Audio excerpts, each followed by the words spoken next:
Here's a step-by-step guide on how to install the spare parts upgrade kit that may have just been mailed to you. Firstly, thank you so much for your patience and understanding with this new product. We obviously didn't want an issue like this where the bearings don't spin super freely, but unfortunately it happened, and we really feel bad about it and wanted to make sure that everyone that bought an AutoComb from us feels supported, whether you're a reseller or direct pre-order customer. We appreciate all of you. Your patience and understanding has been incredible, and we cannot wait for you to start spinning these devices effortlessly. So all you need is the parts that came with your upgrade kit, the tools that were in your AutoComb box. If you didn't keep these tools for some reason, we just need some metric Allen keys and any pair of relatively long pliers is fine. So we're just going to move through the steps, and I'll explain any particulars about that step as we go and speed up the video through the boring bits, so I'm not going to waste your time. First step, remove the end stop and magnet. Remove the needles. I like to remove the centermost needles. You'll see why in a second. This Allen key isn't super long, so this will help you get it down amongst the needles. Keep these two screws handy.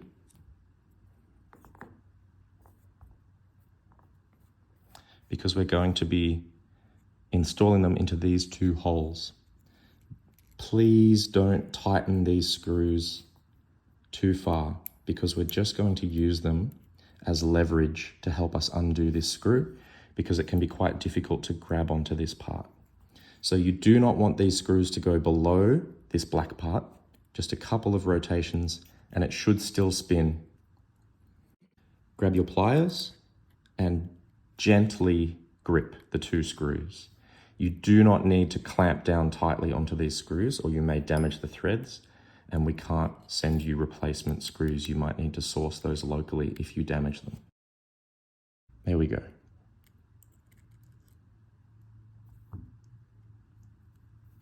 Now you can undo this screw very easily. Keep these two screws installed on this black piece. That'll save you some time later. Now this black piece should be able to slide freely this way. If it doesn't, you can poke it with a finger and it should be able to come out easily. Now we're going to undo these two screws.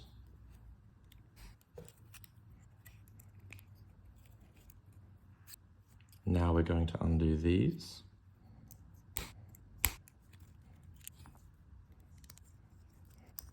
Now, if you get these 5 screws mixed up, don't worry, they're all exactly the same. Now we'll move to the large Allen key.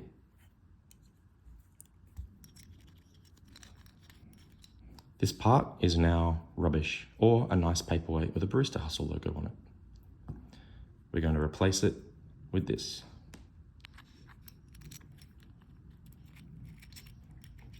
Now it's difficult to over tighten this piece, so you can give this a fair bit of force to make sure that the screws don't come undone. So you can use some leverage. There we go. Now we're going to replace the finger grip and move to the smaller Allen key. There's no need to tighten these with a lot of force. You just want them to stay still. Now we're going to replace the thumb grip. Again, please don't over tighten. Just finger tight with the Allen key is enough.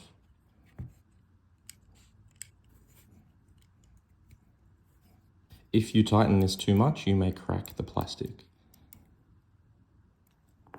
Okay. Now, we can slide this part back in. Note, there is a flat side to the end of this piece. We're going to line up that flat side with the flat side inside here. And the easiest way to know if you've got it installed correctly is if you spin it around a bit, it should click down like that. And now there's not much gap. Now we're going to need our pliers once again to give us that extra leverage. There you go. Great. Undo these 2 screws. And we're going to place the 2 screws back into the needle carrier. And those 2 screws are going to be tightened into those 2 holes. This part's a little tricky and it might require some movement and some patience. Now, once you find the first hole, do not over tighten this, otherwise it will be very difficult to locate the second screw hole. There we go. Again, finger tight is fine. Do not over tighten those screws. And now we're going to replace our 4 needles. When replacing needles, don't start with the pliers up the top. Start with the pliers near the bottom. It's much easier.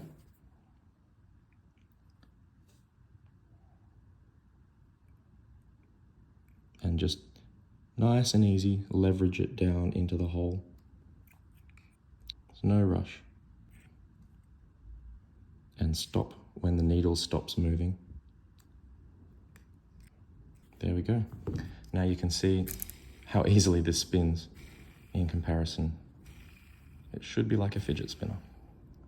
Now there is a little bit, sometimes there's a little bit of movement up and down because of these new bearings being a bit more loose. That's totally fine. During use, these parts will sit downwards and there won't be any movement. So don't worry about that. Okay, that's the needles and the bearing, nice and fast. Now we're going to replace the washer. I like to put my finger on this black piece to keep it in the right spot.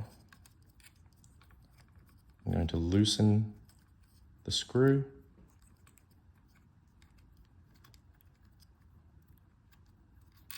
There we go.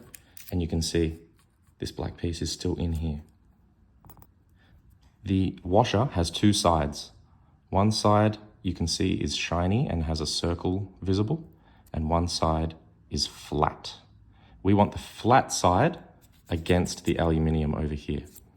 So the shiny side goes against the thumb screw. Then, using your other finger, you can locate the hole. And now you'll notice that this has a lot more room to tighten and will not move up and down when you're in busy service. And last but not least, you'll notice now that it requires almost no friction at all to move these needles. This is what we designed this tool for and why we shipped it with an aluminium part up here. If you still feel like you need some grip, you can place any number of these O-rings over the top, like so. And they'll give you a bit of extra grip against your fingers if you need it. Once again, thanks for your support and your patience. We super appreciate everyone out there who ordered one of these and has given us the time to make it right. Bye.